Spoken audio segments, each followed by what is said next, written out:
Okay, so now where am I at? This is an update video. I am showing, basically, I haven't really done much with the 1911 build, but I have done, you know, working with the 25 ACP, um, pistol that Clinton Westwood made in his video. This is I didn't show all the making of the parts because Clinton did that well enough for everyone. So the basic making of the parts, he shows how it's made entirely. And if you, there's another guy named uh, J, Tater JB79 or something like that, I believe. And he also shows the manufacturing process of this frame. So I alleviated that. The only thing I did differently was I used an 1/8 inch piece of steel here to act as reinforcement for the sides, because the sides were, in my opinion, going to take the most amount of damage or the most amount of force. So that, bearing that in mind, by increasing the width of this, or the thickness of this, you're essentially able to reinforce that. And because your bend right here happens right here on the side of that, that's where the most strength is going to be, because everybody knows, like, if you work on body work for a car, that a bend, the crown of it, is where the steel holds the most strength. So this is the barrel that I'm using. I was flirting with an idea of actually cutting this down and then making this in threading this. This is the magazine that I've made. This is the 5th magazine that I've made, but as you can see, this is the final magazine that I'm happy with. So it slides into the bottom like that, and it serves to be a pinky rest, also like in a Walther. So not only do you have these front finger grooves that I've done, which were not included in the plans, but then you have that to rest your pinky again, giving you much more comfortable grip. Because grip angle in this really doesn't feel all that nice. I mean, it's not horrible, but it's not great. You know, you could tell that the person that made it or designed it was designing it just to be a quick firearm to make. I then fitted this piece of steel to the rail on the side that I've made, and and then that's going to get shaped into the side of the slide. Once I decide whether or not I'm going to make a disconnector for the actual hammer, and then work off of John Browning's idea of how this works. Basically, the idea that John Browning did in the 1911, which everybody knows is an awesome design, is he cut the legs. Grab a dental pick.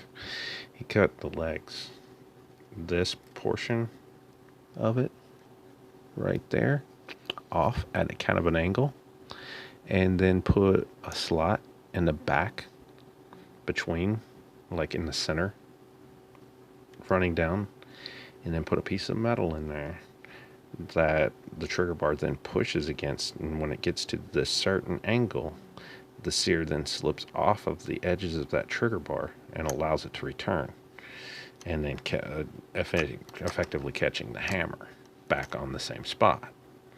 So this would act as a disconnector, requiring me not to have to cut a hole in the side of this, as the plans called for, to put a trigger bar, and the trigger bar would be hidden.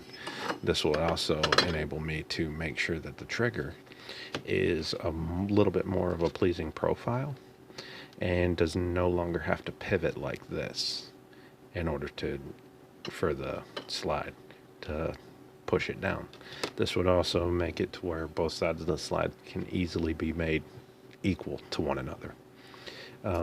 What I have done with the trigger is I did put serrations in it. Not sure if I'm a fan of it, but they did come out nice. So that's my gun that I'm working on right now. This is a semi-auto, and this, I did make my inserts right here that are to serve as that, as out of aluminum, to lighten the weight.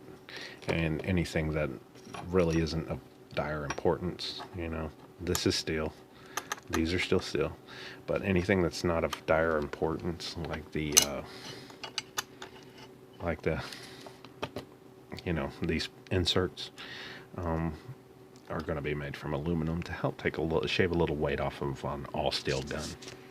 So where am I at with the 1911? 1911, I've started fitting the barrel to the slide, and it just needs to be fitted a little bit more to where this then moves over to that direction, and that will actually, but the barrel actually fits in there now, but to where it centers that right there, and then the barrel will be fitted to it, but I still got to cut the locking lugs in it.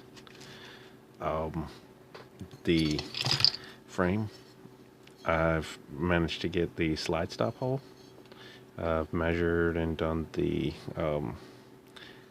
grip safety, the hammer, and the sear hole.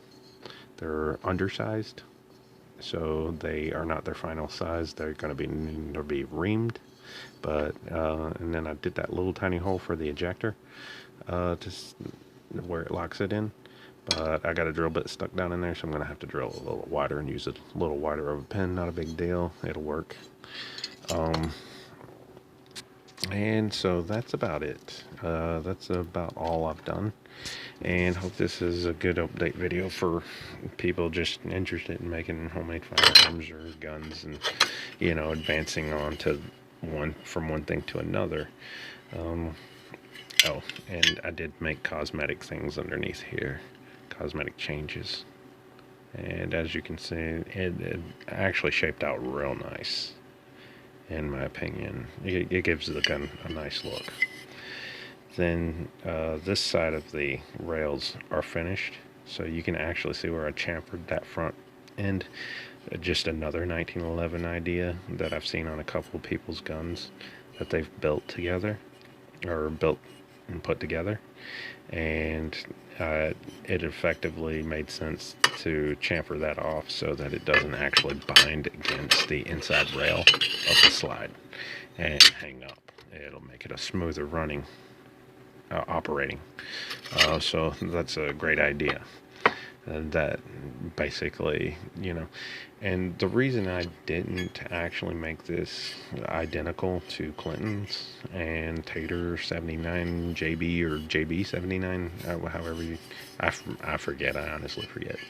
But the reason I didn't make this identical to theirs is because that's the idea behind firearms, is that you can take somebody's idea and then you can build on it and incorporate your own ideas into it, and then you get a better functioning firearm, or a firearm that doesn't work at all.